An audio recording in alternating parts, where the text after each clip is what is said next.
한 시계 브랜드가 반세기 넘게 쌓아올린 신화가 무너지고 있습니다. 바로 롤렉스입니다. 한때 3,800만 원을 호가하던 서브마리너 그린은 지금 2천만 원대로 추락했습니다. 불과 3년 사이에 중형차 한 대 값이 사라진 셈입니다. 주식도 반등하고 코인도 오르는데 왜 이 시계만 끝없이 추락할까요? 원가 8만 원짜리 가방을 380원에 파는 업계의 민낯, 본사조차 자기 제품을 구별 못하는 충격적 사건까지. 명품이 비쌀 수 있었던 진짜 비밀, 함께 파헤쳐 보겠습니다.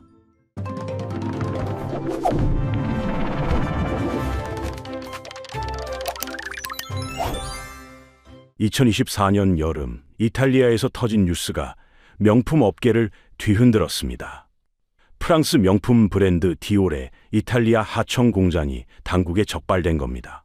핵심은 가격이었습니다. 매장에서 380원에 팔리는 가방의 실제 제작 원가가 고작 8만 원 남짓이었습니다. 무려 40배가 넘는 마진을 붙인 겁니다. 더 충격적인 건 제작 환경이었습니다. 중국과 필리핀 출신 불법 체류자들이 24시간 쉬지 않고 일했고, 작업 속도를 높이려고 기계의 안전장치까지 제거되어 있었습니다.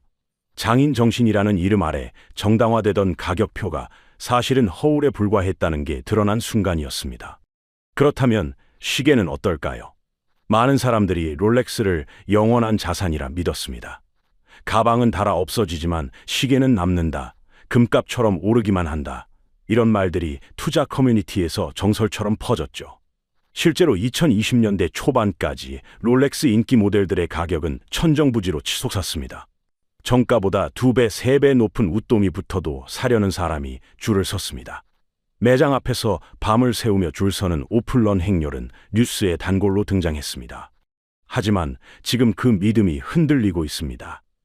2022년 정점을 찍은 롤렉스 시세는 이후 가파르게 하락했습니다. 한때 웃돈 시장의 왕좌에 앉았던 데이토나와 서브마리너 같은 인기 모델들도 예외가 아니었습니다. 누군가에게 2천만 원짜리 롤렉스는 성공의 상징이 아니라 손목에 찬 시한폭탄이 되어버렸습니다. 샀을 때보다 수백만 원이 빠진 시세를 확인하며 한숨 쉬는 사람들이 늘고 있습니다. 명품 시장 전체에 균열이 가고 있습니다. 디올의 원가 스캔들은 빙산의 일각에 불과합니다. 소비자들은 이제 묻기 시작했습니다. 우리가 그토록 열광했던 그 가격표는 과연 정당한 것이었을까요? 브랜드들이 말하는 가치와 우리가 지불한 금액 사이에는 도대체 얼마나 큰 간극이 있었던 걸까요? 숫자는 거짓말을 하지 않습니다. 롤렉스 시장의 현 주소를 가장 정확하게 보여주는 지표가 있습니다. 바로 롤렉스 마켓 인덱스입니다. 전 세계에서 거래되는 중고 롤렉스 가격을 모아서 평균 지수로 만든 것입니다. 쉽게 말해 롤렉스 시세의 종합 성적표라고 보시면 됩니다. 이 지수가 2022년에 최고점을 찍었는데요. 그 뒤로 전체 평균 기준 30% 넘게 떨어졌습니다. 인기 모델들은 그보다 더 큰 폭으로 하락한 경우도 많습니다. 대표 모델들의 실거래가를 보면 상황이 더 또렷해집니다. 롤렉스의 대표 스포츠 모델인 서브마리너 그린은 한때 3,800만 원대까지 치솟았습니다. 지금은 2천만 원대로 떨어졌습니다. 레이싱 시계의 대명사 데이토나 역시 마찬가지입니다. 2021년과 2022년에 웃돈을 주고 구매한 분들은 수백만 원의 손실을 안게 되었습니다. 그런데 여기서 한 가지 짚고 넘어갈 게 있습니다. 같은 기간 다른 자산들은 어땠을까요? 주식시장은 2022년 하락 이후 반등에 성공했습니다. 비트코인도 다시 역대 최고가를 경신했습니다. 금값 역시 꾸준히 올라 사상 최고치를 갈아치웠습니다. 그런데 유독 명품 시계만 계속 떨어지고 있습니다. 배경에는 고금리 환경이 있습니다. 시계 같은 자산은 들고 있는 동안 이자나 배당을 주지 않습니다. 금리가 높아지면 수천만 원짜리 시계를 보유하는 것 자체가 큰 기회비용이 됩니다. 은행에 넣어두면 이자라도 받는데 시계는 그냥 손목에 차고 있을 뿐이니까요. 투자 목적으로 시계를 샀던 사람들이 빠져나가기 시작했습니다. 한때 롤렉스는 안전자산이라 불렸습니다. 물가가 올라도 경제 위기가 와도 가치가 보존된다고들 믿었습니다. 젊은 세대 사이에서는 재테크 수단으로까지 여겨졌습니다. 그런데 롤렉스는 오르기만 한다는 공식이 숫자 앞에서 깨지고 있습니다. 불패의 아이콘이 이렇게 흔들리는 데에는 분명 이유가 있습니다. 명품 시계 시장을 뒤흔드는 첫 번째 위협은 바로 가품입니다. 그런데 요즘 등장하는 가품은 과거와 차원이 다릅니다. 업계에서는 슈퍼클론이라고 부릅니다. 주로 중국에서 제작되는 이 고급 짝퉁들은 아주 미세한 단위까지 정밀하게 복제됩니다. 육안으로는 물론이고 웬만한 장비로도 구별이 어렵습니다. 시계 내부에서 작동하는 기계 장치까지 정교하게 따라 만듭니다. 더 큰 문제는 전문가조차 속는다는 겁니다. 온라인에는 시계 감정사들이 진품과 가품을 비교하는 영상이 넘쳐납니다. 놀라운 건 그 전문가들도 판정을 번복하거나 확신하지 못하는 경우가 많다는 사실입니다. 수십 년 경력의 감정사가 현미경으로 들여다봐도 답을 내리기 어려운 가품이 등장한 겁니다. 더 충격적인 사건이 있었습니다. 롤렉스 코리아 공식 서비스 센터에서 벌어진 일입니다. 한 고객이 자신의 시계를 점검 맡겼는데 센터에서 가품 판정을 내렸습니다. 그런데 이후 다시 검사한 결과 진품으로 확인되었습니다. 문제는 이 과정에서 시계가 훼손되었다는 것입니다. 브랜드 공식 서비스 센터가 자기네 제품을 제대로 감별하지 못하고 오히려 손상까지 입힌 셈입니다. 이 사건이 던지는 메시지는 무겁습니다. 만든 회사조차 자기 제품을 구별 못한다면 소비자가 비싼 돈 주고 산 정품의 의미는 무엇일까요? 진품이라는 확신을 가질 수 없다면 그 시계에 2천만 원의 값어치를 매길 근거도 사라집니다. 가품 기술이 진품을 따라잡는 순간 명품의 가치는 근본부터 흔들립니다. 희소하다는 개념 자체가 힘을 잃기 때문입니다. 진짜인지 가짜인지 알 수 없는 물건에 웃돈을 낼 사람은 없습니다. 정품의 의미 자체가 희미해지고 있습니다. 이런 상황에서 롤렉스는 어떻게 대응했을까요? 위기를 감지한 롤렉스는 대응에 나섰습니다. 그런데 그 방식이 논란을 낳고 있습니다. 가장 먼저 눈에 띄는 건 생산량 확대입니다. 롤렉스는 대규모 투자를 통해 새로운 공장을 짓고 있습니다. 오랫동안 지켜온 제한 생산 전략을 포기하겠다는 신호입니다. 물량을 늘려 공급 부족 현상을 해소하겠다는 뜻으로 읽힙니다. 비슷한 전례가 있습니다. 자동차 업계의 포르쉐입니다. 포르쉐도 한때 생산량을 제한해 희소성을 유지했지만 물량을 늘린 뒤 브랜드 가치가 희석되었다는 평가를 받았습니다. 롤렉스가 같은 길을 걸을지 시장은 주목하고 있습니다. 언뜻 보면 소비자에게 좋은 소식 같습니다. 매장에서 원하는 모델을 바로 살 수 있게 될 테니까요. 그렇지만 이면을 보면 이야기가 달라집니다. 롤렉스 가격에는 희소성이 큰 몫을 차지했습니다. 갖고 싶어도 못 사는 시계라는 이미지가 가격을 떠받쳤습니다. 생산량이 늘면 이 마법은 풀릴 수밖에 없습니다. 더 논란이 되는 건 인증 중고 프로그램입니다. 롤렉스가 직접 중고 시계를 검사해서 인증해주는 서비스입니다. 공식 인증을 받은 중고 시계에는 2년간 추가 보증이 붙습니다. 2025년 5월부터는 기준도 완화되었습니다. 기존에는 3년이 지난 시계만 인증 대상이었는데 이제는 2년만 지나면 됩니다. 더 많은 중고 시계를 공식 채널로 끌어들이겠다는 뜻입니다. 그런데 가격을 보면 고개가 갸웃해집니다. 인증받은 중고 시계는 일반 중고 시장 가격보다 상당히 비쌉니다. 어떤 모델은 새 제품 정가와 비슷하거나 더 높기도 합니다. 중고인데 새 것만큼 비싼 겁니다. 소비자 보호라는 명분 아래 사실상 중고 시장 이익까지 독점하려는 게 아니냐는 비판이 나옵니다. 롤렉스의 이런 행보는 브랜드가 어디를 바라보는지 보여줍니다. 그런데 여기서 한 발 더 들어가 봐야 합니다. 여기서 근본적인 질문을 던져야 합니다. 롤렉스는 애초에 어떻게 스테인리스 스틸 덩어리를 2천만 원에 팔 수 있었을까요? 스테인리스 스틸은 녹이 잘 슬지 않도록 철을 섞어 만든 합금으로 주방 싱크대나 식기에도 흔히 쓰이는 재료입니다. 재료비와 제작비만 따지면 그 가격은 설명되지 않습니다. 그 비밀은 바로 심리학에 있습니다. 명품 브랜드들이 수십 년간 다듬어온 가격 책정 기술입니다. 첫 번째는 베블런 효과입니다. 미국 경제학자 베블런이 발견한 현상입니다. 보통 물건은 가격이 오르면 찾는 사람이 줄어듭니다. 그런데 명품은 반대입니다. 비싸질수록 더 잘 팔리거든요.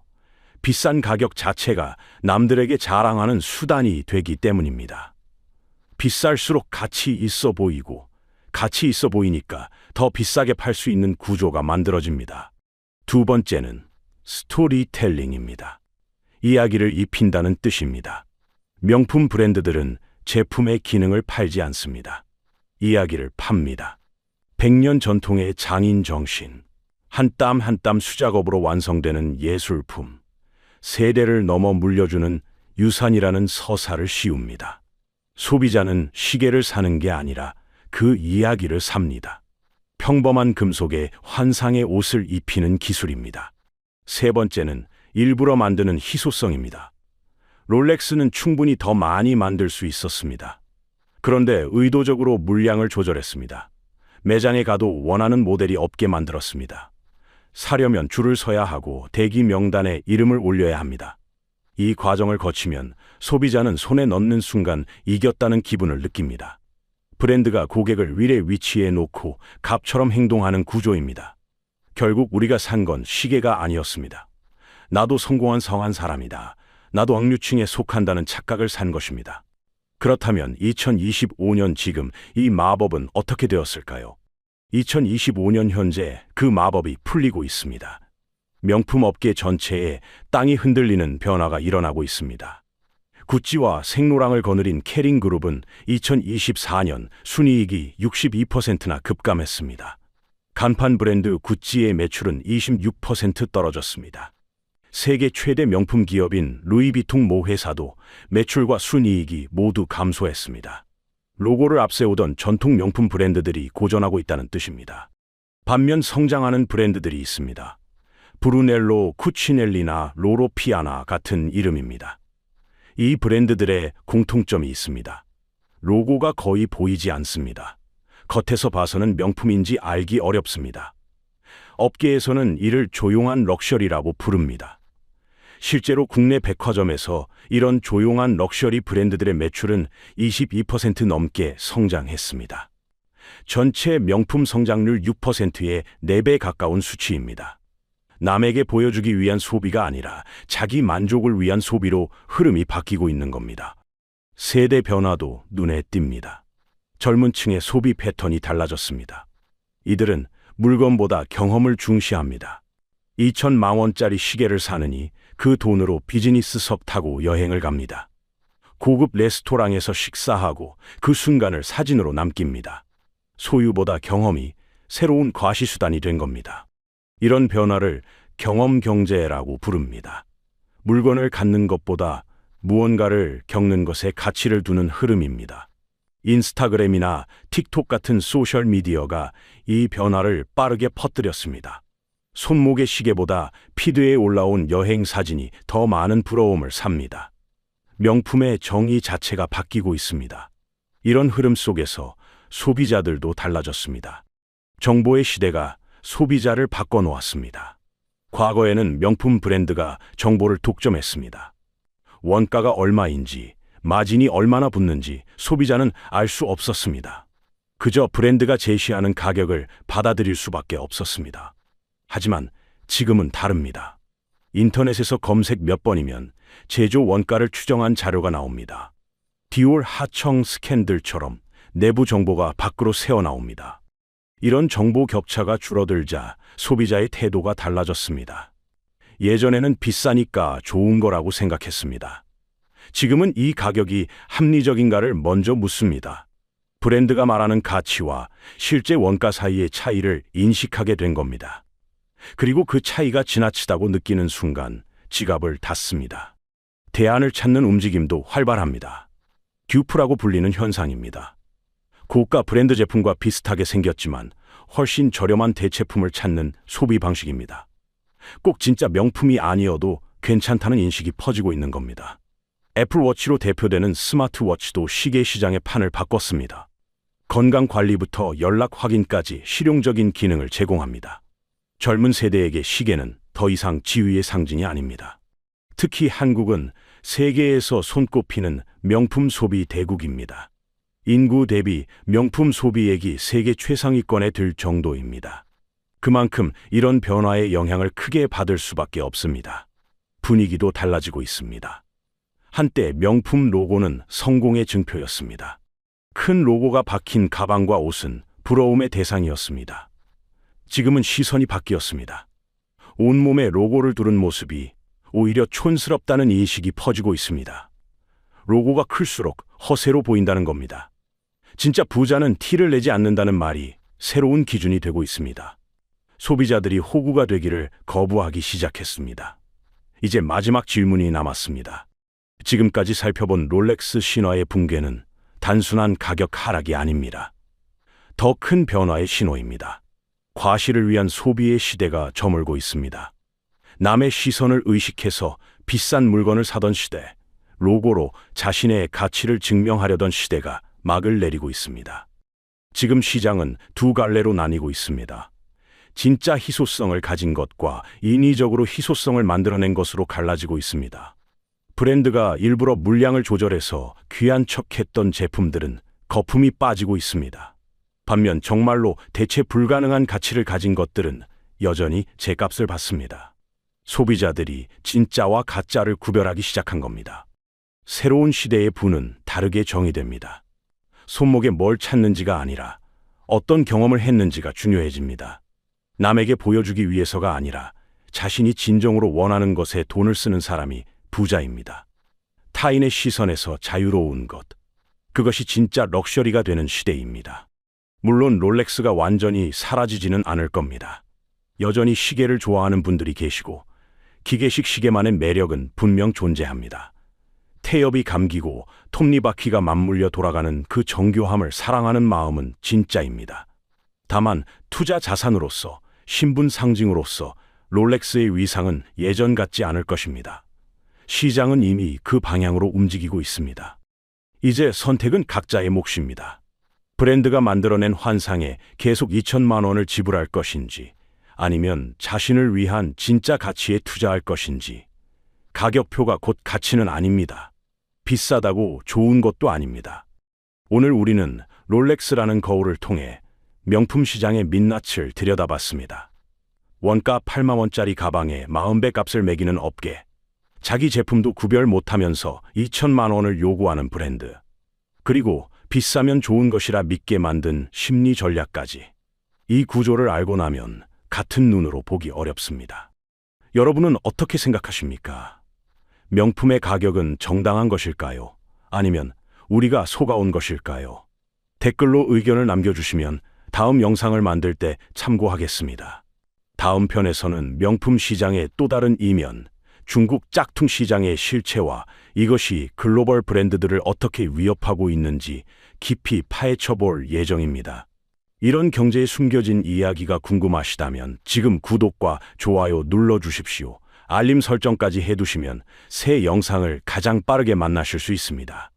그럼 다음 영상에서 뵙겠습니다.